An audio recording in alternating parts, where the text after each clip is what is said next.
Hello दोस्तों, कैसे हैं सब लोग। चलिए आज का करंट अफेयर स्टार्ट करते हैं। सबसे पहले हम लोग कल का जो प्रश्न पूछा था उसके बारे में चर्चा करते हैं। कल मैंने प्रश्न पूछा था कि भारत चाइना युद्ध किस वर्ष हुआ था। इसका सही जवाब है 1962। और इसका सही जवाब और रोचक तरीके से जवाब देने वाले दो लोग हैं जिनका मैं आपको कमेंट बताता हूँ। पहला जवाब दिया है अमन मित्तल ने।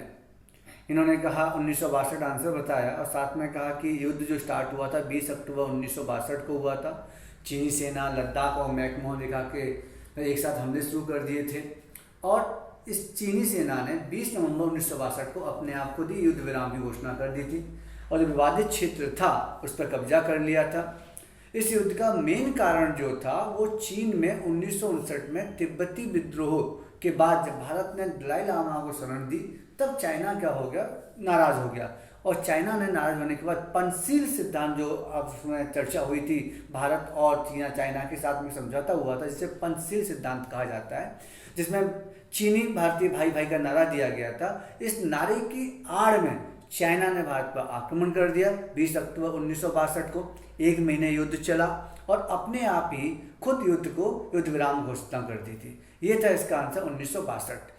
इसका जो दूसरा आंसर जो दिया है सही वो है आपका लक्ष्मी लोरवा ने।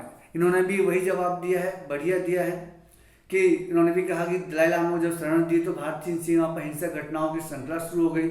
भारत ने फॉरवर्ड नीति के तहत मैकमोहन रेखा से लगी सीमा पर अपने सैनिक द्वारा घोषित वास्तविक नियंत्रण रेखा के पूर्वी भाग में उत्तर में जो सीमा थी उसकी रक्षा करने का प्रयास किया।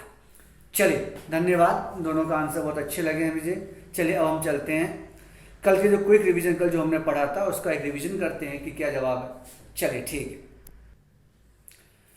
कल जो हमने कुछ क्वेश्चंस पढ़े थे उसका एक बार रिवीजन कर लेते हैं। कल हमारे क्वेश्चंस थे किस देश ने विश्व स्वास्थ्य संगठन के साथ अपने सारे संबंध तोड़ लिए थे। इसका जवाब है आपका अमेरिका। दूसरा प्रश्न जो था हमारा वो था विश्व दुग्ध दिवस कब मनाया जाता है। इसका जवाब है आपका 1 जून। तीसरा प्रश्न हमारा था कि प्रधानमंत्री नरेंद्र मोदी ने लोगों में यानी युवाओं को योगा की प्रेरित करने के लिए कौन सी प्रतियोगिता लॉन्च की। इसका जवाब है माई लाइफ माई योगा। और चौथा प्रश्न था किस देश की संसद ने भारत के कुछ क्षेत्रों को अपने मानचित्र में शामिल करने का विधेयक पारित किया। इसका आंसर है नेपाल। और पांचवा प्रश्न था FSSAI के नए CEO कौन होंगे। इसका आंसर है अरुण सिंघल। चलिए अब हम चलते हैं आज के प्रश्नों की ओर। आज का हमारा पहला प्रश्न है कि वर्ल्ड बाइसिकल डे कब है। आज यानी 3 जून को वर्ल्ड बाइसिकल डे है। इसके बारे में थोड़ी जानकारी आपको देता हूं। संयुक्त राष्ट्र की ओर से पहला आधिकारिक विश्व साइकिल दिवस 3 जून 2018 को मनाया गया था। भारत में भी पिछले 2 साल उत्साह के साथ यह दिवस मनाया जा रहा है। परिवहन को एक सरल, किफायती, भरोसेमंद और पर्यावरण की सुरक्षा को प्रोत्साहित करने के लिए ये दिवस मनाया जाता है। और तो कोरोना काल में तो इस दिवस की प्रासंगिकता और बढ़ गई है। इसके बारे में थोड़ी जानकारी आपको मैं देना चाहूँगा। यूरोपीय देश में साइकिल के प्रयोग का विचार 18वीं शताब्दी के उत्तरार्ध में लोगों के दिमाग में आ चुका था। हालांकि सर्वप्रथम साल 1816 में पेरिस के कारीगर ने इसे मूर्त रूप दिया था। इसे हॉर्स यानी काठ का घोड़ा कहा गया। पैर से घुमाए जाने वाले पैडल युक्त पहिए का आविष्कार साल 1865 में पेरिस के लालेमेंट ने किया। इसे वेलोस्पीड कहा गया। इसे चलाने पर बहुत ज़्यादा थकान होती थी, इस कारण से इसे हाड़ तोड़ बोन शेकर भी कहा जाने लगा। वेलोस्पीड के लोकप्रिय होने और मांग में बढ़ने के कारण इंग्लैंड, फ्रांस, अमेरिका में जो यंत्र निर्माता थे उन्होंने 1872 में से एक सुंदर रूप दिया। लोहे की पतली पट्टी लगाई, पहिए लगाए, इसके बाद बॉल बेयरिंग लगाई और इससे ही क्या कहा गया, आधुनिक साइकिल कहा गया। आज तो दुनिया भर में कई तरह की साइकिलें उपलब्ध हैं। भारत में साइकिल के पहिए ने आर्थिक तरक्की में महत्वपूर्ण योगदान दिया। आज़ादी के बाद कई दशक तो साइकिल यातायात का जरूरी हिस्सा रहा है। 1960 से लेकर 1990 तक तो भारत में ज़्यादातर परिवारों के पास साइकिल होती थी।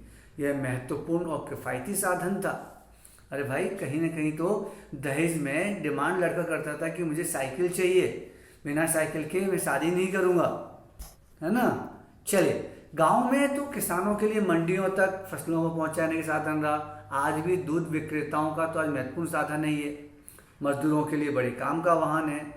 भारतीय डाक विभाग का तो पूरा तंत्र ही साइकिल चलता था। आज भी डाकिया साइकिल से ही चिट्ठियां बांटते हैं गांव में। इसके अलावा देखा जाए, हर दिन आधा घंटा साइकिल चलाने से मोटापा, खासकर पेट की चर्बी कम होती है। हर दिन सुबह के समय साइकिल चलाने से ताज़ी हवा भी मिलती है, आपकी फिटनेस बनी रहती है। और भैया, आज का जो कोरोना का जो समय चल रहा है, इम्यून सिस्टम को अच्छा रहता है, मतलब इम्यूनिटी सिस्टम यदि अच्छा रहेगा तो बीमारी खतरा अपने आप ही कम हो जाएगा। चलिए हम चलते हैं अगले प्रश्न की ओर। प्रश्न है, अरब सागर से उठे चक्रवात का नाम क्या है? इसका नाम है निसर्ग। ये अरब सागर से उठा हुआ ये मानसून है। इसके बारे में थोड़ा सा विवरण आपको देता हूँ। ये महाराष्ट्र की तट की ओर बढ़ रहा था। वर्तमान में जो इसकी स्पीड है 120 से 150 किलोमीटर प्रति घंटा की स्पीड हो गई है। मुंबई तक तूफान पहुंच गया है। ये जो तूफान का जो केंद्र था ये अरब सागर था। इसके बारे में थोड़ा देखा जाए कि अरब सागर के मध्य पश्चिम तटीय क्षेत्र में कम दबाव का क्षेत्र बना। सबसे पहले महाराष्ट्र में रायगढ़ जिले के अलीबाग इलाके में टकराया और लगभग 150 साल बाद महाराष्ट्र में इस प्रकार का तूफान आया। मतलब इससे पहले जो तूफान साइक्लोन आया था वो 1891 में आया था। उसके बाद ये तूफान आया है। बहुत नुकसान होने वाला है। मुंबई में बार भाभा एटॉमिक से सेंटर है, इसे नुकसान हुआ है। इसके अलावा और भी नुकसान का जायजा लिया जा रहा है, कितना नुकसान हुआ कितना नहीं हुआ है। इसका नाम किसने रखा है? प्रश्न मैंने पूछा है, इसलिए इसका जवाब मैं नहीं दूंगा। ये प्रश्न आपसे पूछा है मैंने, इसका नाम किस देश ने रखा है वो बाद में चर्चा करेंगे। अब हम चलते हैं अगले प्रश्न की ओर। अगला प्रश्न है हमारा, खेलो इंडिया ई पाठशाला कार्यक्रम का उद्घाटन किसने किया है? हमारे खेल मंत्री किरेन रिजिजू जी ने इसका खेलो इंडिया ई पाठशाला कार्यक्रम का उद्घाटन किया। इनके साथ में आपके आदिवासी कल्याण मंत्री देश भर में किरेन रिजिजू ने 15,000 शारीरिक शिक्षा अध्यापकों और प्रशिक्षकों के लिए 1 जून 2020 को 25 दिवसीय खेल इंडिया सामुदायिक प्रशिक्षक विकास कार्यक्रम का उद्घाटन किया। इनके साथ जो हैं आदिवासी कल्याण मंत्री अर्जुन मुंडा जी भी थे। पाठशाला उद्घाटन किया जिसमें देश भर के युवाओं को के साथ तीरंदाजी और दूसरे खेलों के जुड़े विशेषज्ञों ने भी भाग लिया। भारतीय खेल प्राधिकरण साई ने राष्ट्रीय खेल महासंघों के साथ मिलकर यह कार्यक्रम शुरू किया था। खेल मंत्री साहब ने इस कार्यक्रम के समय जरूरत है, उन्होंने कहा विशेष कार्रवाई के साथ भारत के दूरस्थ क्षेत्रों में खिलाड़ियों जुड़ेंगे। इसके साथ में कोचों से सलाह लेने का मौका नहीं मिल सकता है, इससे पूरा मौका मिलेगा उन लोगों को।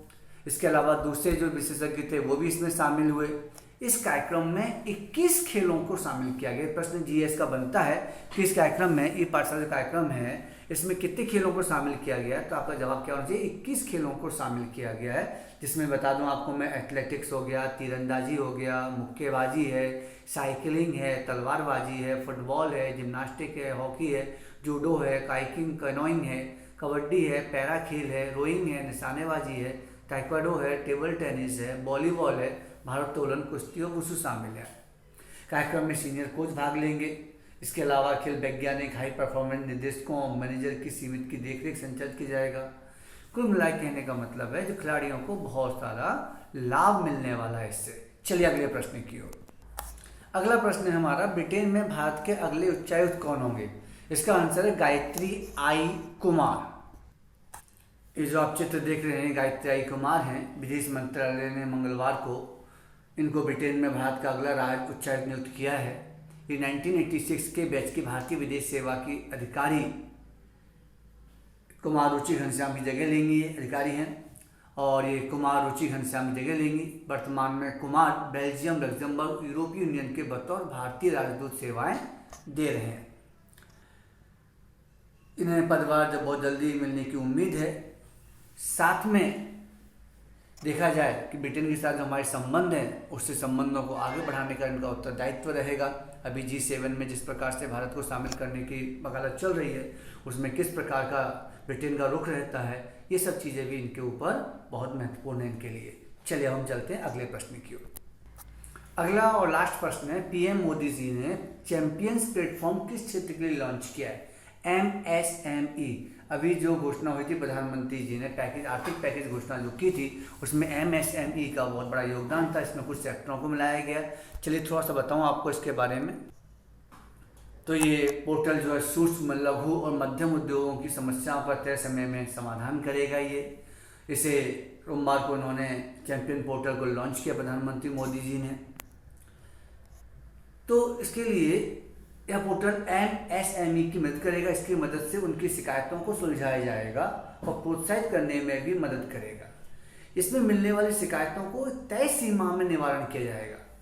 ये किस समय केंद्रीय और सूक्ष्म लघु मध्यम उद्योग मंत्री नितिन गडकरी भी शामिल थे, उसमें उपस्थित थे।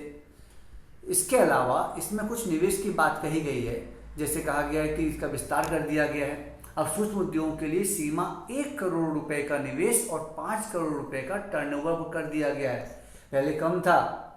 वहीं 10 करोड़ रुपए का निवेश और 50 करोड़ रुपए का टर्नओवर वाले छोटे उद्योगों के अंतर्गत आएंगे ये, जबकि 20 करोड़ रुपए निवेश और 250 करोड़ रुपए टर्नओवर वाले उद्योग मध्यम उद्योगों की श्रेणी में आएंगे।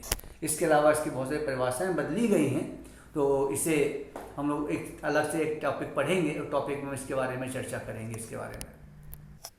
अब हमारा आज का प्रश्न है, अरब सागर से उठे चक्रवात का नाम। ये प्रश्न पूछा था मैंने। हमारा जो आज का जो प्रश्न पूछना था मुझे कि अरब सागर में जो तूफान उठा है निसर्ग, इसका नाम किस देश ने दिया है? ऑप्शन है आपके A Bharat, B Pakistan, C Bangladesh, D Indonesia. उम्मीद करता हूँ कि सब लोग इसका जवाब कमेंट बॉक्स में ज़्यादा से ज़्यादा लोग दें। जितने ज़्यादा वीडियो देखते हैं इतने सारे लोग देखने के बाद जवाब नहीं देते हैं, तो अच्छे तरीके से जवाब देंगे तो मुझे भी अच्छा लगेगा कि आप तो इंटरेस्ट ले रहे हैं। चलिए इसी के साथ इस वीडियो को समाप्त करते हैं। जय हिंद।